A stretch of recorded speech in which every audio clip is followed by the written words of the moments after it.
ভগবান বিদুরের ঘরে শাকন্য সেবা করেছিলেন, একটা খোসা, কলার খোসা সেবা করেছিলেন। কেন?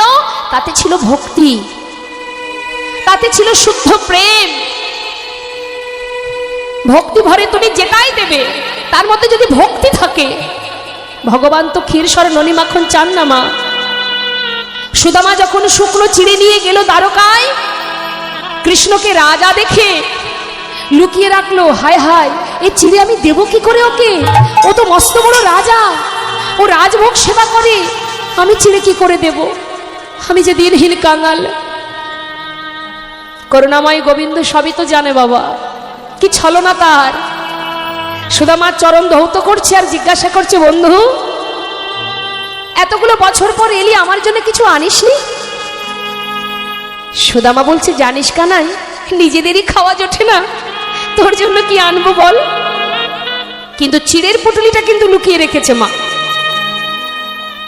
গোবিন্দ মনে মনে বলছে, বন্ধু তুই ভেবেছিস আমি রাজভোগ সেবা করি, তোর আনা শুকনো চিড়ে আমি খাবো কি করে?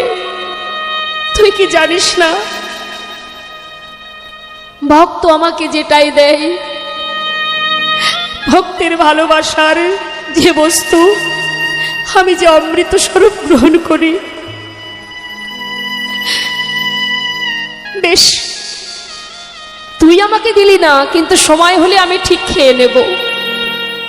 সুদামাকে বলেছিল, সুদামা রে, যে চিড়ে দিতে তুই দ্বিধা করছিস, আগত কলিযুগে গৌর হয়ে আমি নদিয়ায় যাব বটে, কিন্তু যত সময় দাঁড়ে দাঁড়ে ভিক্ষা করে ওই চিড়ে মাটির মানুষাই আমায় সেবা না দেবে, আমি কিন্তু কলিযুগে সেবা করব না। তাই কলিযুগে কিন্তু চিড়ে ভোগ হয় নিতাই গৌরের সেবায়। বিদুরের ঘরে শাকন্য সেবা করেছিল, শবরীর এঁঠো কুল খেয়েছিলেন প্রভু রামচন্দ্র। ভাবা যায় মা, আমরা মনে করি ভগবান খায় না। দেখবেন অনেকের ধারণা, অনেকে বলে ভগবান তো খায় না, সে কি করে খাবে? চলতে পারে না, কথা বলতে পারে না, সে তো বিগ্রহ, সে তো চিত্রপট। খাই আমরা, সে তো খায় না। এই ধারণাটা যতদিন আমাদের মন থেকে না যাবে, আমরা কোনোদিন তাকে ভালোবাসতে শিখব না। সেও খায়, দিতে জানতে হয়। মা যশোমতী তাকে সন্তান রূপে কাছে পেয়ে তাকে খাওয়াতেন, যিনি বিশ্ব ব্রহ্মাণ্ডের মালিক। সেই ভগবানের খিদে পেলে মায়ের আঁচল ধরে টানতো, মা খিদে পেয়েছে, খেতে দাও। বলুন দেখি, যে বিশ্ব ব্রহ্মাণ্ডের মালিক, তার তো খাওয়ার অভাব নেই, তাহলে মায়ের আঁচল ধরে কেন খিদে পেয়েছে খেতে দাও বলে হাত বাড়ায়? এটাই তো ভালোবাসা। আপনার কিঞ্চিত কিঞ্চিত সেবা তিনি যে বড় ভালোবাসেন মা, তার একটা সুন্দর প্রমাণ আপনাদের দিয়ে একটু শুনুন। শ্রীখণ্ড নিবাসী একটা 12 বছরের ছেলে, যার নাম রঘুনন্দন। একটু মন দিয়ে শুনবেন, এগুলো শুনতে হবে, না হলে আমাদের ভুলটা ভাঙবেন। যেটা আজও বর্তমান, যেখানে আজও সেবা চলছে, সেবা হয় বর্ধমান জেলায়। চলে যাবেন, দর্শন করে আসবেন। আজও গোপীনাথের হাতে আছে সেই নাড়ু, আমরা দর্শন করেছি, আমাদের ভাগ্যে হয়েছে। তা সেই ছোট্ট ছেলে রঘুনন্দন, যার পিতার নাম মুকুন্দ দাস, যিনি ছিলেন বড় কবিরাজ। সেই সময় নবদ্বীপের যে রাজা ছিলেন নবাব হোসেন শাহ, সেই নবাব হোসেন শাহ তার নিজের শারীরিক অসুস্থতা দূর করার জন্য, মানে সুস্থ হবার জন্য, ওই মুকুন্দ দাসের কাছে গিয়ে সে সুস্থ হয়েছিল মা সেই সময়। তা সেই মুকুন্দ দাস এত বড় কবিরাজ ছিলেন, কিন্তু ঘরে ছিল তার গোপীনাথ বিগ্রহ। এখন গোপীনাথের সেবা সময় মতো দিতে হয়। গ্রামে কোনো ব্যক্তি অসুস্থ হলে সেখানেও যেতে হয়। একটা মানুষ দুই দিকে কাজ পড়ে গেছে, চিন্তা করছে আমি কি করব, কোন দিকে যাব। তখন তার 12 বছরের ছোট্ট ছেলে রঘুনন্দন বলছে, বাবা এক কাজ করো, তুমি এক কাজ করো, গ্রামে যে অসুস্থ তুমি তার কাছে চলে যাও, আর ঘরে গোপীনাথের সেবা ওটা আমি দিয়ে দেব। এখন মুকুন্দ দাস বলছে, হ্যাঁ রে, ভগবানের সেবা বললেই কি সেবা দেওয়া যায়? তার সেবা দিতে গেলে অনেক নিয়ম আছে, অনেক মন্ত্রতন্ত্র জানতে হয়। তুই তো বাবা মন্ত্র জানিস না। ছোট্ট ছেলে বলে উঠলেন, বাবা তোমার মতো মন্ত্র জানি না, কিন্তু যদি কাউকে ভালোবেসে খাওয়াই, সে কি খাবে না? মুকুন্দ দাস চিন্তা করছে, সত্যি তো, যদি কেউ ভালোবেসে কাউকে খাওয়ায় তার জন্য মন্ত্রের কি বা প্রয়োজন? তার উপরে তো ভক্তি, ভক্তি যেখানে সেখানে মন্ত্রের দরকার নেই। যাক, তুই আমাকে বাঁচালি বাবা। শোন, তাহলে রান্নাঘরে সব কিছু গোছানো আছে, কোনো রকমে রান্না করে সেবাটা দিয়ে দে, আর আমি আসবো ঘরে ফিরে, আমার জন্য প্রসাদ রাখবি, কেমন? ঠিক আছে বাবা, চলে যাও। মুকুন্দ দাস চলে গেল গ্রামের কাজে। আর ছোট্ট 12 বছরের ছেলে, মা অনেকেরই ঘরে আছে ছোট্ট ছেলে 12 বছরের, ওই 12 বছরের শিশু জীবনে কোনোদিন যে রান্না করেনি, আজ বাবাকে কথা দিয়েছে, গোপীনাথের দায়িত্ব নিয়েছে, তাই দেরি না করে রান্নাঘরে গিয়ে যা কিছু গোছানো ছিল সে তো জীবনে রান্না করেনি, সব ব্যঞ্জন এক পাত্রে ঢেলে দিয়ে রান্না বসিয়েছে। কোনো রকমের সিদ্ধ সাদ্দা রান্না হয়েছে, জীবনে যে রান্না করেনি সে রান্নার বুঝবে কি? যাই হোক, কোনো রকমের রান্না করে পাত্রে ঢেলে নিয়ে মন্দিরে ঢুকেছে। ঢুকে ডাকছে, ও গোপীনাথ, গোপীনাথ, দাঁড়িয়ে থাকলে হবে না, তাড়াতাড়ি এসে খেয়ে নাও। জানো, আজ বাবা নেই ঘরে, আমি রান্না করেছি তোমার জন্য। জানি না কেমন হয়েছে, তবে একটু কষ্ট করে খেয়ে নাও, কাল বাবা ভালো করে রান্না করে খাওয়াবে। সে জানে আমি যেমন বাবার সন্তান, ওই গোপীনাথও বাবার সন্তান। সে জানে না যে এটা বিগ্রহ, এটা ভগবান, সেটাও জানে না। ও জানে সেও পুত্র, আমিও পুত্র। এই তো ভালোবাসা। মা ডাকছে, বারবার ডাকছে, আসছে না। আপনারাও তো সেবা দেন, আমরা চিত্রপট ভেবে সেবা দিই, তাই আসে না। আসে তো আপন জন ভেবে ডাকছে, যত সময় না আসবে তত সময় ডেকে যাচ্ছে। বারবার ডাকছে, কি হলো, আসছো না কেন? ও গোপীনাথ, শুনতে পাচ্ছ না আমার কথা? আজ বাবা ঘরে নেই বলে আসবে না? কি ভেবেছো তুমি? শোনো গোপীনাথ, আমি বাবাকে কথা দিয়েছি তোমাকে খাওয়াবো, তাড়াতাড়ি চলে এসো। আমি অনেক কষ্ট করে রান্না করেছি তোমার জন্য, আমার কি কষ্ট হয় না? কোনো দিন করিনি, আজ যে আমি কথা দিয়েছি বাবাকে, তোমাকে আমি খাওয়াবো। গোপীনাথ, এসো না। ও গোপীনাথ, তাও আসছে না। কি হলো, আসছে না কেন? মনের ভিতরে চিন্তা হচ্ছে, তবে কি ভুল হচ্ছে আমার কোথাও? চারিদিকে ঘুরে ঘুরে দেখছে দরজা খোলা। ও বুঝেছি, আমি দেখেছি বাবা যখন তোমাকে খাওয়াই দরজাটা বন্ধ করে দেয়, আমি তো দরজা বন্ধ করিনি। দাঁড়াও, তাড়াতাড়ি করে ছুটে গিয়ে দরজাটা বন্ধ করে দিয়েছে। গোপীনাথ, ওই দেখো দরজা বন্ধ, এবার এসো। এসো না, দূরে কেন আছো? ও গোপীনাথ, এসে খেয়ে যাও, না খেলে বাবা বকবে, বাবা আমাকে মারবে। এসো না। তাও আসছে না, এত করে ডাকছে, আসছে না। এবার রঘুনন্দনের চিন্তা শুরু হয়ে গেছে, যদি না খায় তাহলে বাবা বকবে। গোপীনাথ, এত করে ডাকছে, শুনতে পাচ্ছ না? তবে শোনো, আমি যখন না খাই, বাবা দেখেছি আমাকে লাঠি দিয়ে মেরে মেরে খাওয়ায়, তুমি আসবে না তো? দাঁড়াও। ছুটতে ছুটতে মন্দির থেকে বাইরে বেরিয়ে খুঁজে খুঁজে একটা লাঠি জোগাড় করেছে। দেখুন মা, একেই বলে ভালোবাসা। লাঠিটা হাতে নিয়ে মন্দিরে প্রবেশ করে গোপীনাথের সামনে ধরেছে। গোপীনাথ, দেখতে পাচ্ছ কি আছে? ভালো চাও চলে এসো, তা না হলে না এই লাঠি দিয়ে আমি তোমাকে মেরে মেরে নিয়ে আসবো। মুখের কাছে লাঠি ধরেছে মা। ভগবান ভক্তের ভক্তি দেখে নিজেই চোখের জলে বুক ভাসিয়ে কাঁদছে। ভক্ত, না যে থাকবো কি করে? ভেবেছিলাম যাব না, কিন্তু এমন ভালোবাসা আমি দেখা না দিয়ে থাকবো কি করে? এমন করে কোনোদিন আমাকে কেউ লাঠির ভয় দেখায়নি। এত ভালোবাসো, এতদিন এই ঘরে আছি, কেউ কোনোদিন এমন করে আমায় ভালোবাসেনি। রিবন, আমি আসছি। যেই না বিগ্রহ থেকে সচল মূর্তি ধারণ করে পাতা আসনে এসে বসেছে মা, রঘুনন্দন ভাবছে, দেখেছ, লাঠির ভয় দেখিয়েছি, ভয় পেয়ে চলে এসেছে। খেয়ে নাও। একটুখানি মুখে দিয়েছে মা, যেই না মুখে দিয়েছে জিজ্ঞাসা করছে, কেমন হয়েছিল গোপীনাথ? ভালো হয়নি তাই না? একটু কষ্ট করে খেয়ে নাও, বাবা কালকে ভালো করে রান্না করে খাওয়াবে। ভগবান মনে মনে বলছে, ভক্ত তুমি জানো না, কেউ যদি ভালোবেসে আমার জন্য রন্ধন করে, আমি যে অমৃতের মতো সেবা করি, সে যে আমার কাছে অমৃত, তুমি বুঝবে না আজ যে আমি অমৃত সেবা করছি। ভক্ত রান্না করেছে আমার জন্য, সেটা খারাপ হবে কি করে? মাগো, ভালোবেসে যদি আপনি খাওয়ান, আপনি নুন ভাত দিলেও সেটার মধ্যে শান্তি, তৃপ্তি, সুখ পাওয়া যায়। কিন্তু রাজভোগ খেতে দিয়ে যদি আপনার মধ্যে ভালোবাসা না থাকে, তাতে তো কোনো সুখ নেই। গোবিন্দ ভক্তের যেমন হোক, যদি ভালোবাসা থাকে তিনি তাতেই খুশি। মনের আনন্দে সেবা করতে করতে থালাতে সবে প্রায় শেষ, আর শেষে অবশিষ্ট যেটুকু ছিল, যেই না হাতে করে নিয়ে মুখে দিতে যাবে, হঠাৎ হাতটা চেপে ধরেছে রঘুনন্দন। গোপীনা, হে কি করছো তুমি? সবটুকু খেয়ে নেবে? আরে আমি আছি, আমার বাবা আছে, আমাদের জন্য রাখবে না? সবে তো তোমাকে ধরে দিয়েছি, আমাদের জন্য একটু রেখে দাও। আরে জানো ভক্ত, এতদিন পর তোমার হাতে রান্না পেয়ে না, আজ আর আমার কারোর কথা মনে ছিল না। ঠিক আছে, এই যেটুকু আছে এটুকু তুমি খেও, কেমন? হাতে যেটুকু ছিল মা, সেটা পাত্রে রেখে দিয়ে চলে গেল। বেশি তো ছিল না, সেটুকু রঘুনন্দন সেবা করে পাত্রটা ধুয়ে তুলে রেখেছে। এদিকে সময় মতো মুকুন্দ দাস কাজ করে ঘরে ফিরেছে।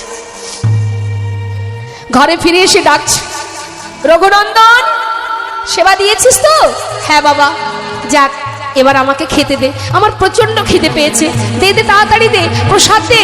বাবা, আজ আর প্রসাদ নেই। কেন নেই? কি করে থাকবে? সবই তো গোপীনাথ খেয়ে নিচ্ছিল, আমি ভাগ্যিস হাতটা চেপে ধরেছিলাম, আমার জন্য একটু রেখেছিল, সেটা আমি খেয়ে নিয়েছি। মনে মনে মুকুন্দ দাস চিন্তা করছি, সেটা কি করে সম্ভব? এতদিন আমি সেবা দিয়েছি, কোনোদিন খাইনি, আজ আমি ঘরে নেই, আজ খেয়ে নিয়েছে গোপীনাথ। সে কি করে খাবে? সে তো পাথরের বিগ্রহ, সে চলতে পারে না, কথা বলতে পারে না। যার যেমন ভাব তার তেমন লাভ। সে জানে ওটা পাথর, সে কখনো এসে খেতে পারে না, অসম্ভব।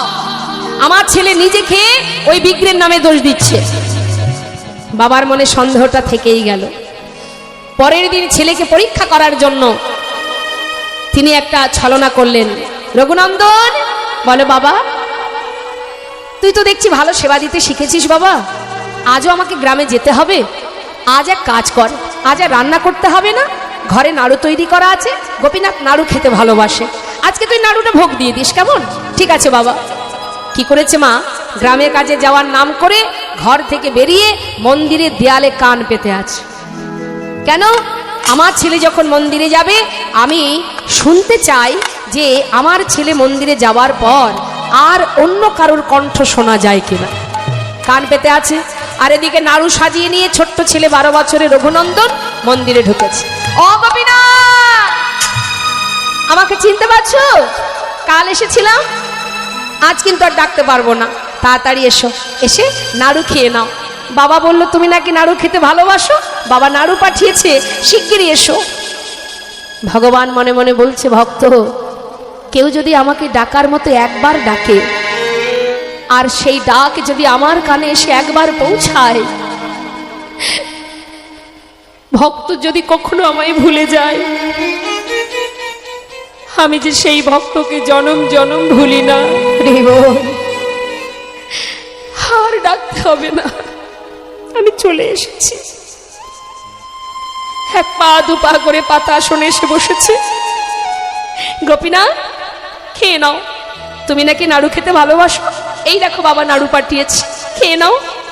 ভগবান মনে মনে ভাবছে, বাবাই করুক আর যেই করুক, আমার ভক্তের হাতের পরশ তো লেগে আছে, সে তো ছুঁয়েছে, পরশ করেছে, স্পর্শ আছে তার, আমি তাতেই খুশি। সেবা করছে। পাশে দাঁড়িয়ে রঘুনন্দন চিন্তা করছে, কালকের মতো দাঁড়িয়ে থাকবো, আর যদি একটা একটা করে সব খেয়ে নেয় তাহলে আমরা খাবো কি? আজ ও খাবে, আমিও খাবো, এই ভেবে রঘুনন্দন ছুটে গিয়ে পাত্র থেকে একটা নাড়ু তুলে নিয়েছে,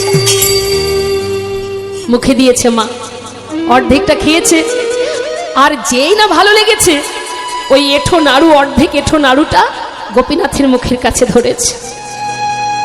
গোপীনাথ, খেয়ে দেখো, আমার বাবা করেছে তোমার জন্য, কত সুস্বাদু, নাও খেয়ে দেখো। গোবিন্দ চোখের জলে বুক ভাসিয়ে কাঁদছে আর মনে মনে চিন্তা করছে, ভক্ত কত ভালোবাসলে নিজের মুখের এঁটো নাড়ু আমার মুখে তুলে দিতে পারো। ভগবানের চোখে জল দেখে রঘুনন্দন বলছে, গোপীনাথ তুমি কাঁদছো কেন? আমার এঁঠো নাড়ু তোমায় দিয়েছি তাই? আসলে আমার ভালো লেগেছে তাই আমি তোমায় দিচ্ছিলাম। কেঁদো না, আমি আর দেব না তোমায়। না না, আমি সেজন্য কাঁদছি না। তাহলে কাঁদছো কেন? ভক্ত তুমি যদি তোমার এঁঠো নাড়ুটা আমাকে খাওয়াতে পারো, তবে কি আমি আমার প্রসাদী নাড়ুটা তোমাকে খাওয়াতে পারি? বেশ তো, তাহলে তুমি আমাকে খাইয়ে দাও, আমি তোমাকে খাইয়ে দিই। ভগবান তার প্রসাদী নাড়ু দিচ্ছে ভক্তের বদনে, আর ভক্ত তার এঁঠো নাড়ু খাওয়াচ্ছেন ভগবানের বদনে। ভক্ত ভগবানের মধুর মিলন, মধুর প্রেম, মধুর ভালোবাসা। মুকুন্দ দাস মনে মনে চিন্তা করছে, কি ব্যাপার, আমার ছেলে ছাড়া আরো যেন কারোর একটা কণ্ঠ শোনা যায়। তবে কে সে? যাই তো দেখি। ছুটে গিয়ে মুষ্টাঘাতে যেই না দরজা খুলেছে, তার আগেই ভগবান অর্ধনাড়ু হাতে নিয়ে বিগ্রহে মিলিত হয়েছে। ছুটে গিয়ে সন্তানকে বুকের মধ্যে জড়িয়ে ধরেছে। রঘুনন্দন, রঘুনন্দন আমায় ক্ষমা করে দে বাবা, আমায় ক্ষমা করে দে। আমি তোকে ভুল বুঝেছি, আমি তোকে সন্দেহ করেছি।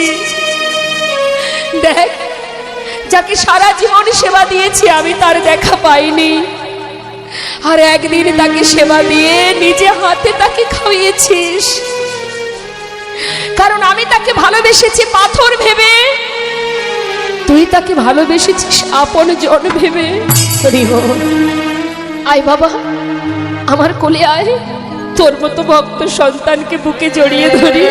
ভগবানের কৃপায়, প্রভুর কৃপায় যতটুকু তোমার উপরে দায়িত্ব দেওয়া হয়েছে, সেইটাকে দেখাশোনা করার ম্যানেজারই করছো তুমি। তুমি মালিক নও, মালিক সেজন যিনি এই ধরাকে সৃষ্টি করেছেন, যার সৃষ্টি ধরিত্রী, যিনি চালনা করছেন, যিনি খেলাচ্ছেন, তাই আমরা খেলছি। সেটাকে যিনি আমাদের অনাদি আদি গোবিন্দ। তাই তো বাবা,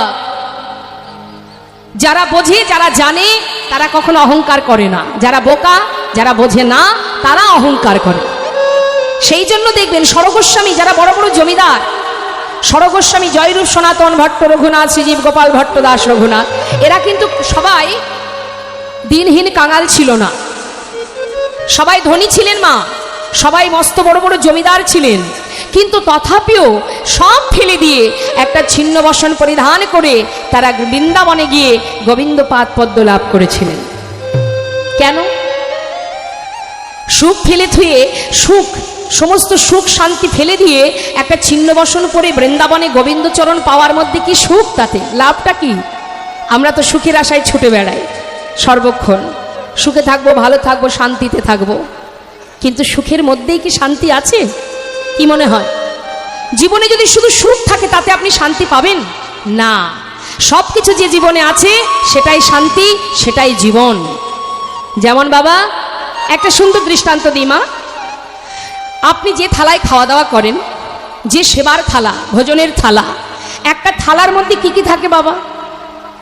আমরা যে সেবা করি তার মধ্যে দেখুন অন্ন থাকে, ভাজা থাকে, ঝাল থাকে অর্থাৎ ডাল থাকে, সবজি থাকে, রসা থাকে, তাই না?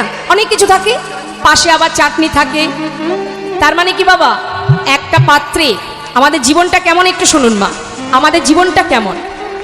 একটা ভোজনের থালার মতো, যার মধ্যে অন্ন আছে, ঝাল আছে, তিতো আছে, টক আছে, সব আছে, চাটনি আছে। এখন আপনার হয়তো মনে মনে ওই যে চাটনিটা খুব প্রিয়, আপনি ওটাই ভালোবাসেন, আপনার পছন্দ। এখন যদি সব বাদ দিয়ে আপনাকে এক থালা চাটনি দেওয়া হয়, ভালো লাগবে খেতে? শান্তি পাবেন খেয়ে? শান্তি পাবেন না। তাহলে যেটা আপনার প্রিয় সেটা দেওয়া হচ্ছে, কিন্তু আপনি শান্তি পাচ্ছেন না। কখন শান্তি পাচ্ছেন? সব কিছু যখন থাকছে তখনই আপনার ভালো লাগছে, কিন্তু যে কোনো একটা জিনিস যদি আপনাকে দেওয়া হয় সেটা কিন্তু ভালো লাগে না। ঠিক তদ্রূপ আমাদের জীবনে দুঃখও থাকবে, সুখও থাকবে, আমাদের জীবনে উঁচু নিচু থাকবে, ভেদাভেদ থাকবে, ভালো মন্দ থাকবে, ছোট বড় থাকবে, কষ্ট থাকবে, হাসি থাকবে, খুশি থাকবে, তবেই তো পরিপূর্ণ জীবন। তাই গৌর হরিবোল হরিবোল। তাই মনে করুন কারোর জীবনে যদি শুধু সুখ থাকে, শুধু সুখ, কোনো ব্যক্তির যদি শুধু সুখই থাকে, দেখবেন জীব, যেটা জীবের কাছে থাকে জীব কিন্তু তার বিপরীতটা আশা করে। যে কোনো ব্যক্তি যেটা তার কাছে থাকবে সে কিন্তু তাতে খুশি হবে না, যেটা তার কাছে নেই সেই দিকেই জীব ছুটে যায়নি। তাই গৌর হরিবোল। তাই জীবনে যাই আসুক না কেন, এটা আমাদের সংসার জীবন, এই জীবনে সুখ দুঃখ দুই ভাই আসা যাওয়া করবে, তার মধ্যে দিয়ে আমাদের নিজের কাজটা নিজেদের করতে হবে। আমার আপন জনকে ভালোবাসতে হবে। আপন জনকে সংসারে যারা আছে তারা না, এরা আমার তোমার আপন নয়। আপন আপন করছো যারে সে তো আপন নয়, দিন ফুরালে বুঝবে আপন যে পর হয়নি। তাই গৌর হরিবোল। তবে আপনকে যাকে ডাকার সময় আমাদের হয় না, যাকে ডাকবার জন্য সময় করে উঠতে পারি না, সারাদিন মায়ার সংসারে পিতাব চালার পিছনে ছুটতে ছুটতে, যার নাম করার, যাকে সেবা দেওয়ার, যাকে দেখবার সময় পর্যন্ত নেই আমাদের, সেই আমার আপনজন। সে তোমার কাছে সুখে আছে, দুঃখে আছে, ভালোতেও আছে, মন্দতেও আছে, সর্বক্ষণ আছে। তুমি তাকে ভালোবাসলেও তোমার কাছে থাকবে, তুমি যদি তাকে ভালো নাও বাসো তাও সে তোমার কাছে থাকবে। কেন থাকবে? সন্তান যদি ভুল করে মা বাবা সন্তানকে ফেলে দেয় না। সন্তানের যদি কোনো কষ্ট হয়, যতই সন্তান ভুল করুক, মা বাবা যেমন সর্বদাই ছায়ার মতো আছে সন্তানের পাশে, যিনি আমাদের জগৎ পিতা তিনিও তদ্রূপ। তুমি ভুলই করো আর ঠিকই করো, সর্বক্ষণ তিনি তোমার কাছে আছেন। তাই গৌর হরিবোল হরিবোল। শুধু দেখার নয়ন নেই তাই তুমি দেখতে পাচ্ছ না। যিনি অযোধ্যার রাজা ছিলেন, কে অযোধ্যার রাজা? সম্রাট হরিশ্চন্দ্র। এত বড় রাজা, সেই রাজা একদিন একটা কারণের জন্য তার সব কিছু হারিয়ে কাশীধামে শ্মশানে মরা পোড়ানোর কাজ করতেন। নিতাই গৌর হরিবোল। তার সন্তানের শ্মশানে দাহ করতে গেলে 1 টাকা মানে 16 আনা যে কড়ি দিতে হয় শ্মশানে, সেইটুকু কড়ি পর্যন্ত তার কাছে ছিল না। তাহলে বাবা কিসের এত আমাদের অহংকার যে এটা আমার ওটা আমার? আমার আমার করে বুঝিতে না পারো আমাতে কি আছে রতন, কোন শক্তি বলে বেড়াই চলি বলে কিসের অভাবে হয়ে দেহ পতন। দেহের মাঝে আছে প্রাণেরই সঞ্চার, তাহাতেই বলি আমার আমার, প্রাণ গেলে হবে সবাকার সব নেশারি সপন। মিছে মায়ায় বদ্ধ হয়ে বৃক্ষ সম হয়ে ঘুরে ঘুরে বেড়াচ্ছি আর মনে মনে ভাবছি জগতে যা কিছু আছে সব আমার। অহংকারে বশীভূত হয়ে অনিত্য বস্তুকে জড়িয়ে ধরে আমার আমার করে দিন কাটাচ্ছি। কিন্তু তুমি কি জানো? কাতব কান্তা কাস্তে পুত্র সংসারায় বতিব বিচিত্র, নলিনী জলগত তরলাং তহদ্বত অতিশয় চপলা। শুধু তুমি তোমার দায়িত্ব পালন করছো, সন্তানের প্রতি, স্বামীর প্রতি, সংসারে পরিবারের প্রতি তুমি শুধু দায়িত্ব পালন করছো। বিচিত্র নাট্য মঞ্চে অভিনয় করছো, এটা অভিনয়ের মঞ্চ, একটার পর একটা রোল করছো। হরে কৃষ্ণ। কখনো কারোর সন্তান, আমি কারোর কন্যা ছিলাম, আবার কখনো কারোর স্ত্রী হলাম, একটার পর একটা অভিনয় আছে কিন্তু চলছে মা। কখনো বা কারোর মা হলাম, তার মানে কি এগুলো একটা মঞ্চে, একটা অভিনয় মঞ্চে, বিচিত্র নাট্য মঞ্চে অভিনয়ের একটার পর একটা রোল পরিবর্তন হচ্ছে। তা অভিনয় মঞ্চে যখন অভিনয় শেষ হবে, যেখান থেকে এসেছি সেখানেই ফিরে যেতে হবে, যেখান থেকে আসা সেখানেই যেতে হবে। আপনারা সিনেমা দেখেছেন না মা? হল ঘরে গিয়ে সিনেমা দেখেছেন তো? সিনেমা হল যেটা বলে। তা বাবা সিনেমা হলে যখন আপনারা প্রবেশ করেছেন তখন সিনেমার পর্দাটা রং কি ছিল? শুরু হবার আগে সিনেমার পর্দাটা রং কি থাকে? সাদা। তারপর 3 ঘন্টা বিভিন্ন রকমের রং বেরঙের বিচিত্র নাটক আমরা দর্শন করি, তাই না? 3 ঘন্টা দর্শন করবার পর আবার ঘুরে ফিরে সেই পর্দাটা কি রং হয়ে যায় মা? সাদাই হয়ে যায়। ঠিক তদ্রূপ আমাদের জীবনটাও তাই। যেখান থেকে এসেছি সংসারের মধ্যে আমরা অভিনয় মঞ্চে অভিনয় করছি। এই রং বেরঙের অভিনয় মঞ্চ থেকে যেদিন অভিনয় শেষ হবে আবার আমাদের সেই আসল জায়গাতেই ফিরে যেতে হবে। নিতাই গৌর হরি বল। ফিরতে হবে। এই দেহটাও পড়ে থাকবে, এটাও যাবে না। যাবে কি? সূক্ষ্ম আত্মা। এই দেহটা পড়ে থাকবে, যেটা প্রকৃতির সৃষ্টি, প্রকৃতি সেটা আবার নিয়ে নেবে। মাটি হয়ে যাবে এই সুন্দর দেহটা, যার প্রতিও আমাদের অহংকার। আমাদের দেহ নিয়েও আমরা অহংকার করি, রূপ নিয়ে অহংকার করি, অর্থ নিয়ে অহংকার করি, সব কিছুতেই অহংকার। যাদের মধ্যে একটু শিক্ষা দীক্ষা থাকে, পাণ্ডিত্য থাকে, তাতেও অহংকার। আহা, যেদিন থেকে তোমার ভিতরে অহংকার তৈরি হবে সেদিন থেকে তুমি পতনের দিকে এগিয়ে যাবে। তাই জেনে রাখো, আমরা এসেছি যেমন, চলে আমাদের সবাইকে যেতে হবে, প্রত্যেককেই। কারণ এখানে আমাদের ঘরও নেই, আমাদের বাড়িও নেই। যে ঘরে আমরা বাস করি এটা একটা থাকবার বাসা, ভাড়া বাড়ি। এই ভাড়া বাড়িটা কার? তার দেওয়া বাড়ি, সেখানে আমি বাস করছি। এই দেহটাও ভগবানের দেওয়া একটা ভাড়া ঘর, যার মধ্যে আমি বাস করছি। আমি মানে সূক্ষ্ম আত্মা। এই যে শ্বাস প্রশ্বাস, এটা হচ্ছে আমি। যত সময় শ্বাস চলবে তত সময় দেহটা আমার। যেদিন এই গোনা শ্বাস প্রশ্বাস শেষ হয়ে যাবে সেদিন থেকে দেহটাও ত্যাগ করে চলে যেতে হবে। তাহলে দেহটাও আমার নয়, এই ঘরটাও আমার নয়, আসল বাড়ি আমার এখানে নেই। মা কোথায় থাকেন আপনি বলুন? আপনি থাকেন কোথায়? আপনার বাড়ি কোথায়? এখানেই? কোথায় বাড়ি? হ্যাঁ, হটুগঞ্জে। আচ্ছা আচ্ছা, আপনাদের বাড়ি এখানে কি? আচ্ছা, তাহলে আপনাদের এখানে বাড়ি। এর আগে আপনারা কোথায় ছিলেন? কোথায় ছিলেন? বাপের বাড়িতে। আচ্ছা, বাপের বাড়িতে আসার আগে কোথায় ছিলেন? তার আগে কোথায় ছিলেন? জানেন না। যখন মারা যাবেন, সবাইকে তো মরতে হবে, তাই যখন মারা যাব আমরা, মারা যাবার পর কি আবার এখানেই থাকবো? থাকবো না। কোথায় যাব জানেন? জানি না। তাহলে যেখান থেকে এসেছি সেটা কোন জায়গা জানি না, আবার যেখানে চলে যাব সেটা কোথায় জানি না। তাহলে এখানে আমাদের দুদিনের জন্য চাকরি করতে আসা। চাকরি মানে কি চাকরি? মায়ার দাস নয়, ভগবানের দাস। তাই গৌর হরি বল। গোবিন্দের চরণে দাসত্ব করার জন্যই আসা, কিন্তু তার চরণে দাসত্ব না করে আমরা সবাই মায়ার দাসত্ব করছি। তা এই যে চাকরি করছি আমরা, এটা আমাদের দুদিনের জন্য থাকার জায়গা। ছেলে মেয়ে বিদেশে চাকরি করতে গেলে তারা তাদের ঠিকানা ভুলে যায়? যায় না। আমরা কিন্তু ভুলে গেছি, আমরা আমাদের ঠিকানা ভুলে গেছি, কারণ এটা আমার ঠিকানা নয়। এখানে যদি কেউ কারোর ঠিকানা জিজ্ঞাসা করে, আধার কার্ড দেখিয়ে দেবে, এই যে আমার ঠিকানা। কিন্তু যেখান থেকে আমার আসল বাড়ি থেকে আসা, সেখানে আধার কার্ড চলবে? নিতাই গৌর হরি বল। চলবে আধার কার্ড? তাহলে যেখান থেকে এসেছি সেখানেই ফিরবো, সেটাই আমার আসল ঘর। অনাদি আদি গোবিন্দের যুগল চরণ গোলক ধাম, যেখান থেকে আমাদের আসা। এই জন্যই কীর্তন আস্বাদন করতে হয়। কীর্তন আস্বাদন করলে তবে জানা যায় আমি কে আমার কেন মরে যারে তপত্রয়, ইহা না জানে জীবের কইছে হেত। তবে কিছু আস্বাদন করে বাড়ি নিয়ে যেতে হবে, ঘরে নিয়ে যেতে হবে। যেখানকার কথা সেখানে রেখে গেলে হবে না। অনেকে ওটাই করে। এই 4 খুঁটির বাইরে যেই চলে যাবে, প্যান্ডেলের বাইরে, আবার মনের মধ্যে হিংসা শুরু হয়ে যাবে। কার উন্নতি হলো, কার হলো না, কার দিনে দিনে বড়লোক হয়ে গেল, আমি গরিব থেকে গেলাম।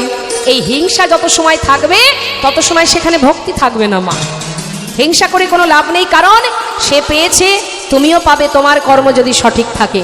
সুদামা গাছতলাতে জীবন কাটিয়ে সে কৃষ্ণের সোনার সিংহাসনে বসেছিলেন দ্বারকায় গিয়ে। তাহলে ধনীকে গাছতলাতে যদি কোনো ভিখারি থাকে, আমরা বলি না আহা বড় অসহায় বেচারা, দেখো গাছতলাতে থাকে, তার কোনো ঘর দুয়ার নেই, কিন্তু সে বসেছে গোবিন্দের সোনার সিংহাসনে।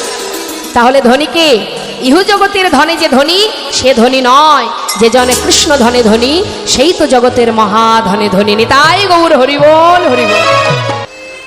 তাই তো বৈষ্ণব মহাজন বললেন, হে কলির জীব, 84 লক্ষ জনি ভ্রমণ করে যে সাধের মানব জন্ম পেয়েছ, জলজা নবলক্ষানি স্থাবরা বিংশতি ক্রিমিয়া রুদ্র সংখ্যক পক্ষিণং 10 লক্ষকম 30 লক্ষানি পশুমানশ্চ 24 লক্ষানি মানবা। কত কুলে জন্ম পেয়েছি মা আমরা? ভাবা যায়? পক্ষী কুলে, কীট কুলে, পশু কুলে, সমস্ত কুলে একের পর এক জন্ম নিতে নিতে পেয়েছি কৃষ্ণ বলার সুন্দর এই বদনখানি। হরিবোল। 10 ইন্দ্রিয় সররিপু সর্বস্ব পেয়েছি, কৃষ্ণ ভজনের উপযুক্ত মানব জন্ম পেয়েছি। এই সময়টা যদি আবার চলে যায়, আবার 84 লক্ষ জনে ভ্রমণ করতে হবে এই কৃষ্ণ ভজনের জন্ম পাবার জন্য। তাই তো বৈষ্ণব মহাজন বললেন, পেয়েছো যখন হেলায় নষ্ট করো না, সময় চলে গেলে আর পাবে না। দান ব্রত তপ তীর্থ ক্ষেত্রাদি নাঞ্ছা যায় স্থিতা সত্যয় দেব মহাতাং সর্ব পাপ হর শোভা রাজস্বী অশ্বমেধানং জ্ঞান আধ্যাত্ম বস্তু ন আকৃষ্ট হরিনামে স্থপিত শেষু নামেশু। অর্থাৎ দান করো, ব্রত করো, শক্তি সাধনা করো, মানে মায়ের পূজা করো, তুমি শিব সাধনা করো, সৌর সাধনা করো, যজ্ঞ করো, দান ব্রত যাই করো না কেন, প্রত্যেকটি কাজের মধ্যে এই যে যত প্রকারের ব্রত আছে মা, প্রত্যেকটি ব্রতের আলাদা আলাদা ফল আছে। হ্যাঁ, এতে আপনি পুণ্য অর্জন করতে পারেন। কিন্তু যত রকমের ব্রত আছে, যে প্রত্যেকটি ব্রতে যেমন আলাদা আলাদা ফল, ঠিক সমস্ত ব্রতের ফল একসঙ্গে পাওয়া যায় যদি কেউ মহামন্ত্র জপ করতে পারেন। তাই হরি বল হরি বললেন, সমস্ত কিছুর ফল, সমস্ত কিছুর যে পুণ্যতা, সেটা এক হরিনামেই লাভ করা যায় যদি কেউ মহামন্ত্র জপ করতে পারে। নামাচার্য হরিদাস ঠাকুর, যিনি কিনা দিনে 3 লক্ষ নাম জপ করতেন, মাসে 1 কোটিরও বেশি নামের আচার্য ছিলেন তিনি। এই নামের মধ্যে দিয়েই তিনি মহাপ্রভুর চরণ পাদপদ্ম লাভ করেছিলেন। কলিযুগে নাম ছাড়া নাহি আর ধর্ম, সর্বধর্ম সার নামেই শাস্ত্র। শাস্ত্রে বললেন, সর্বধর্ম পরিত্যাজ্যং মামেকাং শরণাং ব্রজ অহং তং সর্ব পাপেভ্যো মোক্ষয়িষ্যামি মা শুচি। অর্থাৎ সব কিছু পরিত্যাগ করে যে জন নামকে সার করতে পারে, তার সমস্ত পাপ দূরীভূত হয়ে যায় এবং আমি তাকে আমার চরণ স্থান দিই। নিতাই গৌর হরিবোল হরিবোল। তাই আজ বৈষ্ণব মহাজন বললেন, গৌরাঙ্গ বলিতে হবে পুলক শরীর, হরি হরি বদনে নয়নে বহে নীর। অর্থাৎ কলিযুগে কোনো কষ্ট নেই বাবা, সাধন ভজনে যাগযজ্ঞ পূজা অর্চনা কিচ্ছু করতে হবে না। বদনে যদি তুমি নাম করো, এই নামের মধ্যে দিয়ে তোমার নিজেকে ভগবানের চরণে সঁপে দাও, আত্মনিবেদন করো। নিজেকে নিবেদন করে 2 ফোঁটা নয়নবাড়ি বরিশন করো, 2টি বাহু তুলে বদনে হরিনাম করো, মহামন্ত্র জপ করো। সাধুদের চরণধুলি অঙ্গে মাখো। সাধু বৈষ্ণবের চরণধুলি অঙ্গে মাখলে কি হবে? হাজারো হাজারো অপরাধ দূরীভূত হবে। একটা কথা বলতেই হয়, সেটা হচ্ছে সাধুর পাশে যদি অসাধু না থাকে বাবা, মানে নাস্তিক ব্যক্তি না থাকলে কখনো সাধুদের মর্যাদা বাড়ে না। নিতাই গৌর হরিবোল। দিনের আলোর নিচে যদি অন্ধকার না থাকে, তাহলে আলোর যেমন সৌন্দর্য, আলোর যেমন মাহাত্ম্যটা আমরা বুঝতে পারি না, ঠিক সাধুর পাশে যদি নাস্তিক ব্যক্তি না থাকে, তাহলে সাধুদের কখনোই মর্যাদা বাড়বে না। তাই এখন আপনারা দেখতেই পাচ্ছেন জগতে অনেক নাস্তিক ব্যক্তি আছে, যারা যাদের মতো করে বিচার করছে, একটা তুচ্ছ চিন্তা ভাবনা। অনেক ব্যক্তি আছে, আমি নাম করব না, তো যে যাই যে পথে যাক না কেন, যাই করুক না কেন, জানবেন এতে আমাদের সনাতন ধর্মেরই উন্নতি হবে, তারই মঙ্গল হবে। কারণ সে ভুল পথে এগোতেই পারে। প্রত্যেক জন্মেই যেমন পাষণ্ড ছিল, কলিতেও ছিল, জগাই মাধায় থাকবে। তথাপিও নিতাইচাঁদ বলেছিলেন, ওরে মেরেছিস কলসির কানা, তাই বলে কি নাম দেব না? অর্থাৎ তুই বোকামি করতেই পারিস, আমি তো আর করতে পারি না। হ্যাঁ, তাই যে যে পথে যাক, জানবেন ঘুরে ফিরে তাকে এই পথে আসতেই হবে। কারণ নাম ছাড়া কলিজীবের উদ্ধারের আর কোনো রাস্তা নেই। নিতাই গৌর হরিবোল। তাই যারা এই পথে আছেন, গোবিন্দকে ভালোবাসেন, গোবিন্দকে শ্রদ্ধা ভক্তি করেন, তার সেবা পূজা করেন, তার চরণে দুফোঁটা বাড়ি বরিশন করেন, শুধু ভগবানের কাছে এইটুকু জানাবেন, হে দয়াময়, যারা এখনো তোমাকে চিনতে পারেনি, বুঝতে পারেনি, ভালোবাসতে শেখেনি, তাদেরকে তুমি কৃপা করো, কৃষ্ণ ভক্তি দান করো। যে অর্জুন রথের উপরে বসে আছে, রথটা চালাচ্ছে কে? অনন্ত কোটি বিশ্ব ব্রহ্মাণ্ডের মালিক কৃষ্ণচন্দ্র, তাই তো মা? ভগবান রথ চালাচ্ছেন আর বসে আছেন অর্জুন রথের সারথি হয়ে। আহা, রথে বসে আছে আর সারথিকে গোবিন্দ। তাহলে গোবিন্দ রথ চালাচ্ছেন, বসে আছে ভক্ত অর্জুন। এই অর্জুন কত বড় ভক্ত, যার রথের সারথি আমার গোবিন্দ। তাহলে সেই অর্জুন এত বড় ভক্ত হয়েও সে কিন্তু প্রভুকে চিনতে পারেনি। ভালো তো সবাই বাসে, কিন্তু তাকে চিনতে পারে কয়জনা, তাকে বুঝতে পারে, তাকে জানতে পারে কয়জনা। তাকে জানা, তাকে চেনা আর তাকে ভালোবাসা অনেক আলাদা। ভালো সবাই বাসে, কিন্তু তাকে চিনতে পারে কয়জন। আজকে অর্জুন সে নিজের পাপ খণ্ডন করার জন্য, যার রথের সারথি গোবিন্দ, যার চরণ থেকে গঙ্গার সৃষ্টি, সে তার চরণ না ধরে গিয়েছিলেন গঙ্গায় স্নান করতে। তাই গৌর হরি বল। তাহলে এত বড় ভক্ত হয়েও সে যদি গোবিন্দকে চিনতে না পারে, তুমি আমি ভগবানকে দুই একবার সেবা দিচ্ছি, একটা গ্রন্থ পড়ছি কি পড়ছি না, নিজেকে যদি পণ্ডিত মনে করি তবেই তো মুশকিল হয়ে যাবে মা। হ্যাঁ, যুগ যুগ ধরে সাধনা করছে মনি ঋষি, যারা ভগবানকে আজও চরণ পেল না, সাধনায় বসে আছে, ধ্যান তপস্যায়। আর আমি দুই একটু পড়াশুনো করে একটু শাস্ত্র পড়েছি, আমি পণ্ডিত, আমি সব জানি। আহা, এটা তো মূর্খতা ছাড়া আর কিচ্ছু নয়।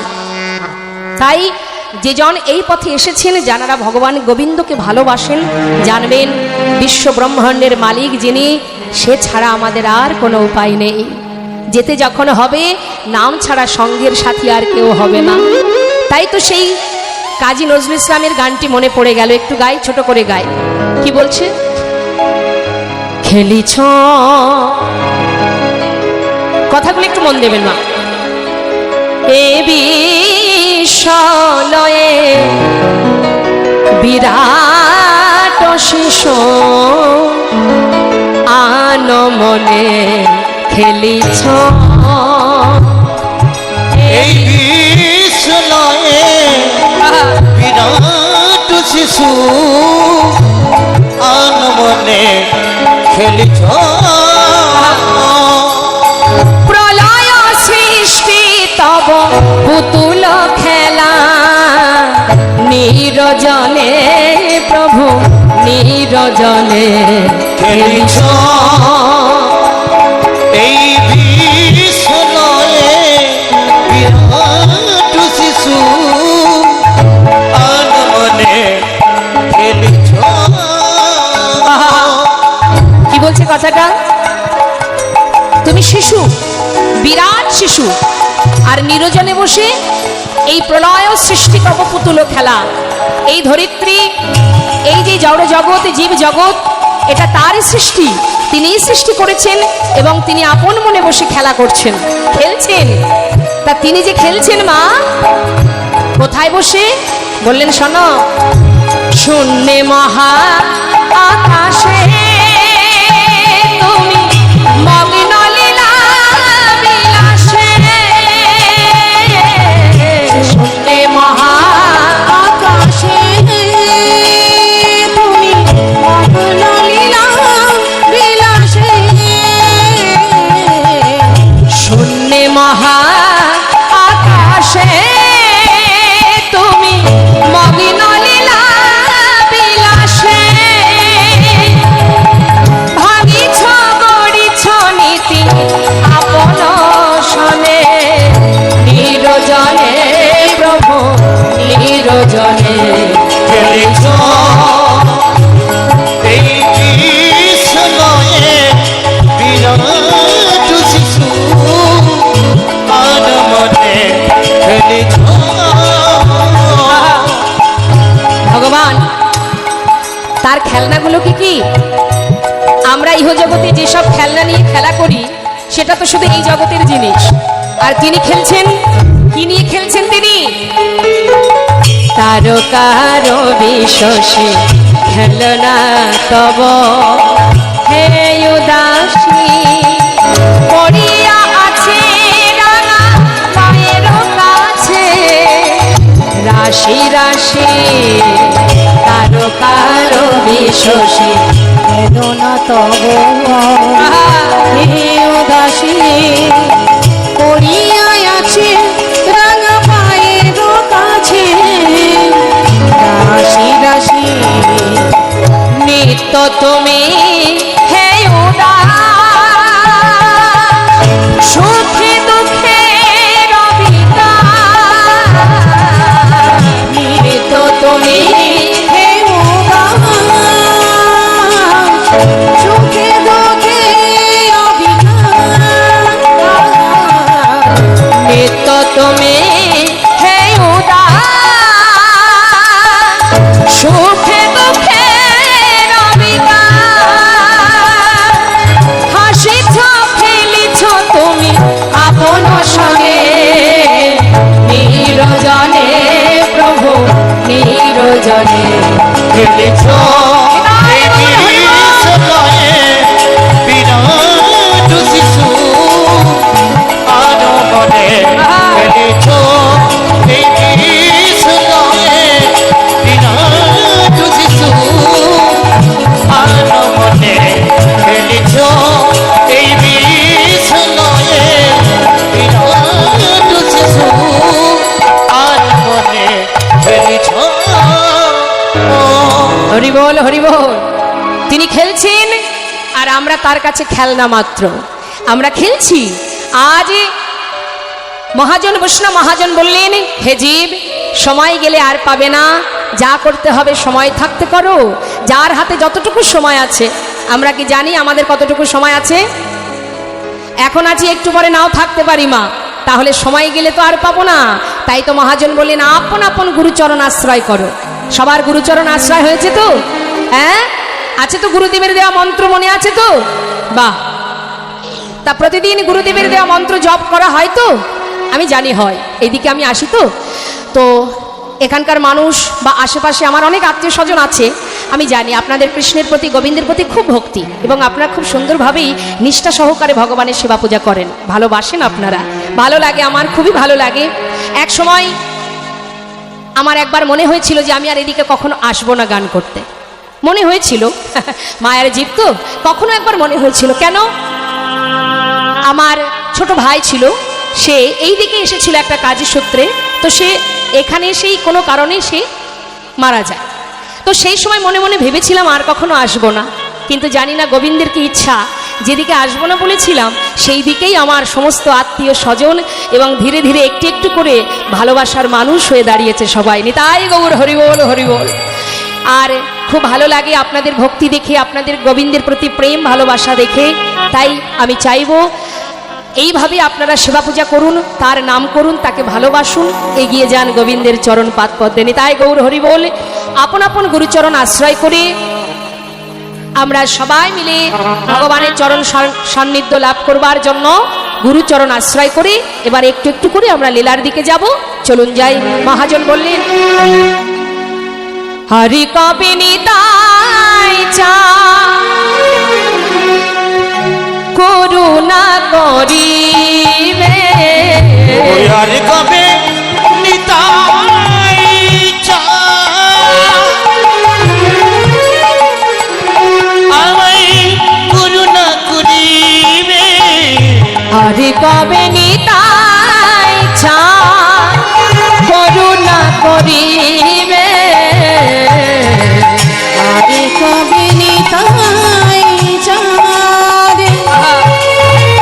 করুণা করিবে, সংসার বাসনায় আমার কবে তুচ্ছ হবে, সংসার বাসনায় আমার কবে তুচ্ছ হবে, বিষয় ছাড়িয়া কবে শুদ্ধ হবে মন, বিনা বিষয় ছাড়িয়া কবে আমার শুদ্ধ হবে এই মন। কবে আমি যাব মধুর বৃন্দাবন, কবে আমি যাব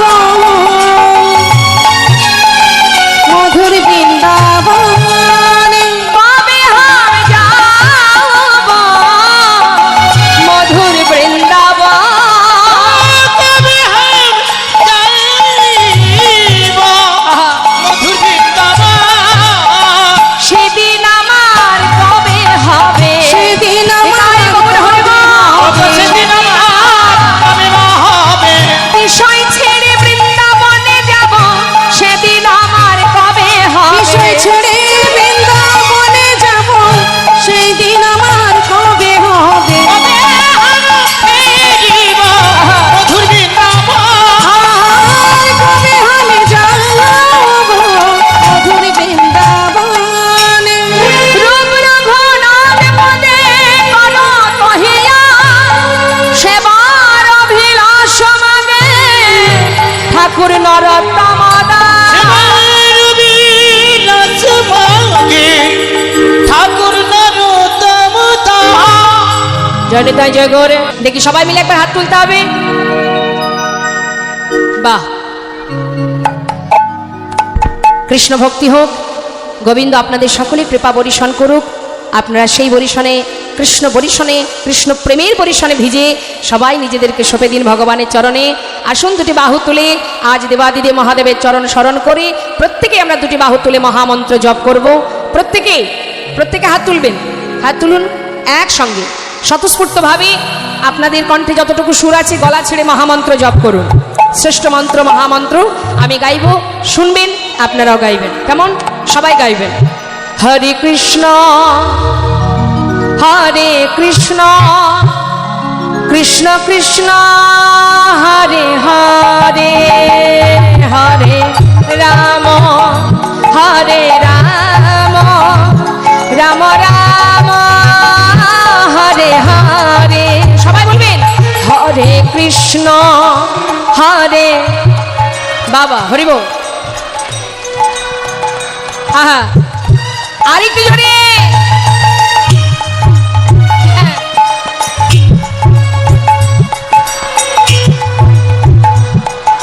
আহা, হরে কৃষ্ণ। আমার মনে হচ্ছে আরো একটু হবে। এত কৃপণতা করার কি আছে? হরিনামে কৃপণতা করতে নেই। হ্যাঁ, বাহ, গলা ছেড়ে নাম করবেন। কেমন?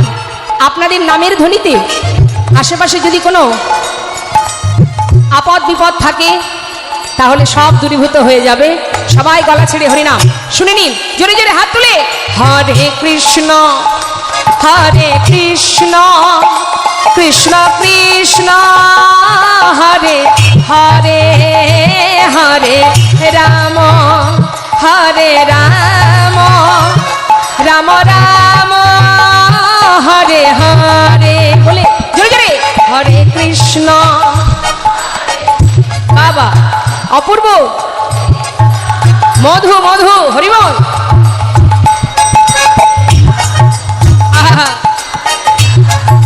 জয় নিতাই গৌর হরিবল।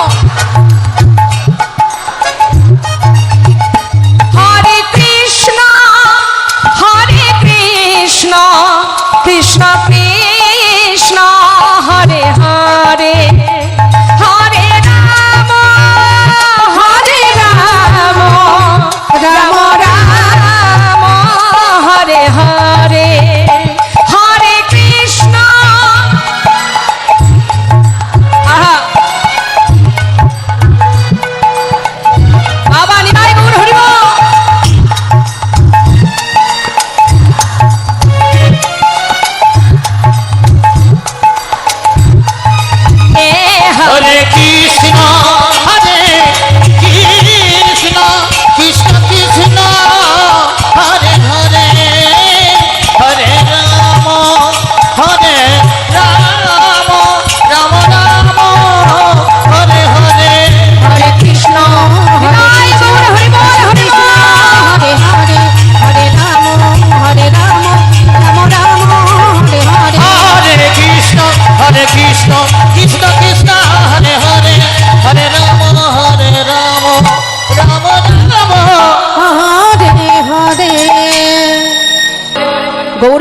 আস্বাদন করতে করতে লীলায় চলে যাব।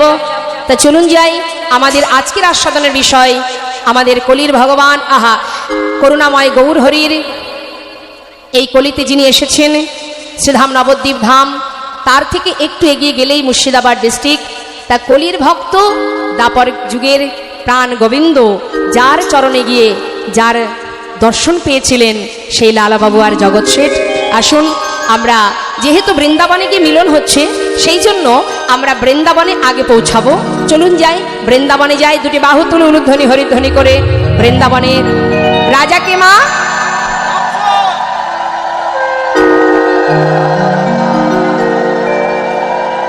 হরিবল হরিবল। বৃন্দাবনের রাজাকে রাধা রানী, ঠিক বলছেন তো? ঠিক রাধা রানী, তাই তো? তা চলুন যাই, রাজার জয় দিতে দিতে চলে যায়। কেমন? যা রাধে শ্যাম, রাধে রাধে, জয় রাধে। বৃন্দাবন ধাম আচ্ছা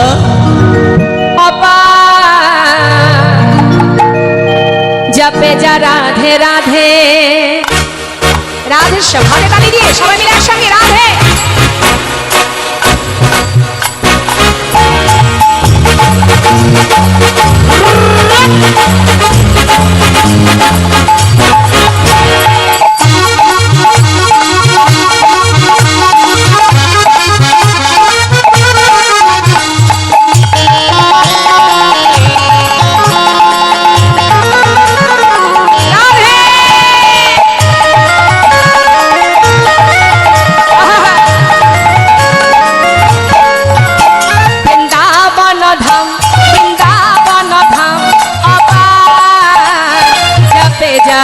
রাধে রাধে, ও বৃন্দাবন ধাম, বৃন্দাবন ধাম অপার জপে যা রাধে রাধে, জপে যা রাধে রাধে, ভজে যা রাধে রাধে, জপে যা রাধে রাধে, ভজে যা রাধে রাধে।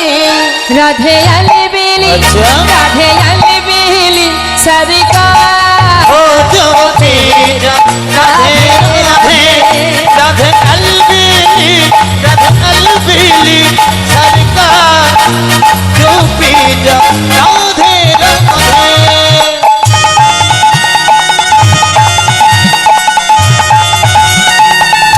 राधा रानी की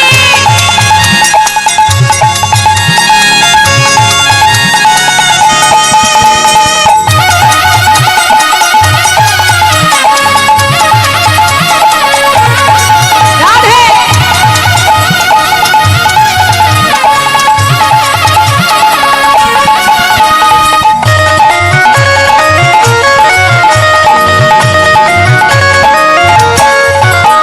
जो राधा राधा गावे, प्रेम बदर था पावे, जो राधा राधा गावे, प्रेम पदार्थ पावे। বোঝা গেল, যে রাধা নাম করবে সে অনায়াসে প্রেম, কৃষ্ণ প্রেম লাভ করবে। অর্থাৎ একটার সঙ্গে একটা ফ্রি। বাজারে যখন কলগেট কিনতে যান, দোকানে গিয়ে বলেন না, দাদা একটা কলগেট দিন তো। বাড়িতে আনার পরে প্যাকেটটা খুললে কলগেটের সঙ্গে আরেকটা কি থাকে? এই বল, কি থাকে? কলগেটের প্যাকেটে কি থাকে বল? ব্রাশ থাকে না? ব্রাশ কি চেয়েছিলেন দোকানে? তাহলে একটার সঙ্গে একটা ফ্রি পেলেন, তাই না?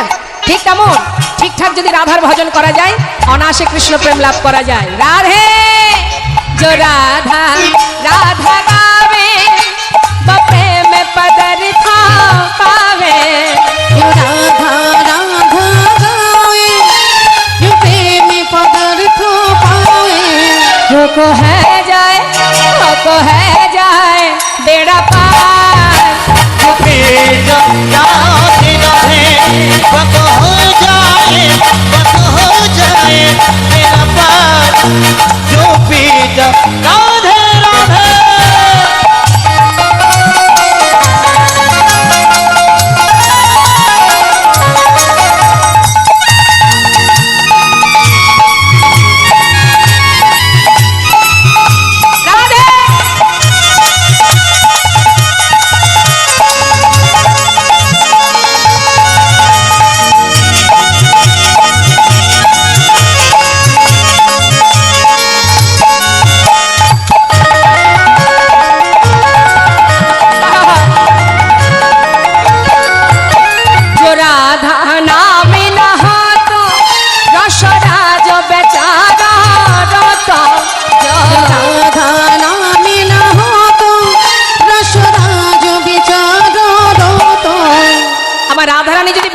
আসতেন তাহলে গোবিন্দ আসতেন না মা। রাধা এসেছিলেন তাই তোমার গোবিন্দ এসেছেন। মহাজন কি বলছেন? जो राधा नाम ना हो तो रसराज बेचारा रता, जो राधा नाम न हो तो रसराज बेचारा रोता। नहीं होता कृष्ण अवतार। राधे राधे राधे नहीं हो तो कृष्ण अवतार।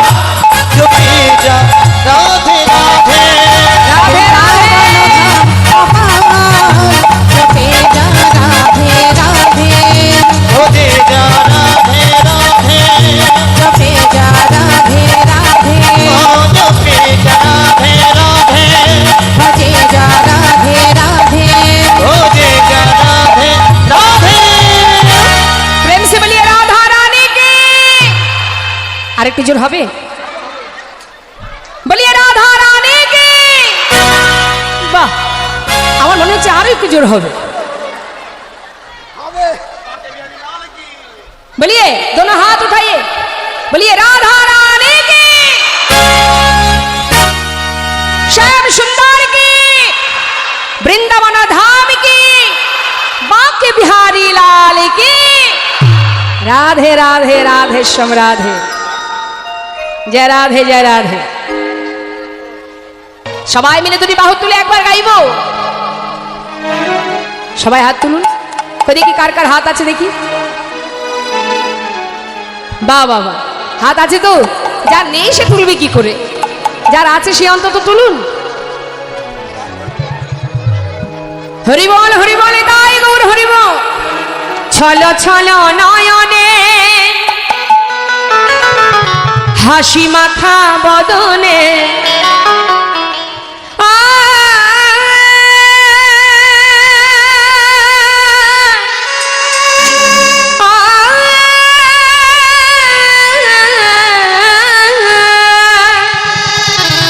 ছলো ছলো নয়নে হাসি মাখা বদনে আনন্দ কাননে সবাই ভ্রময় নিবান। প্রভুর নাম করতে গেলে ছলো ছলো নয়ন অর্থাৎ কৃষ্ণ প্রেমের বাড়ি, হাসি মাখা বদন, বদনে থাকবে হাসি, আনন্দ কানন এই যে সাধুর বাজার যেখানে আপনারা বসে আছেন, এই আনন্দ কাননে সবাই আনন্দ করো। একবার যদি বাহু তুলে সবাই বলবো, একবার হরি বলো মনে রে আমার, হরি বলো মনে রে আমার হরি বলো মনে আমার।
পুড়িতেছে কত মানুষ, আর কি পুড়ছে কত অহংকার।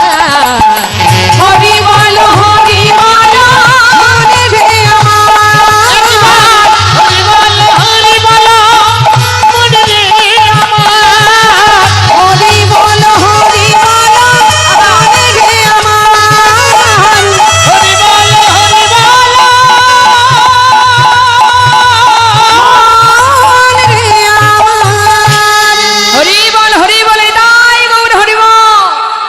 গতি নাই, গতি নাই, গতি নাই। হরের নাম হরের নাম হরের নাম এব কেবলম কল নাস্তেব নাস্তেব গতির অন্যথা। নাম ছাড়া কলিজীবের গতি নাই, গতি নাই।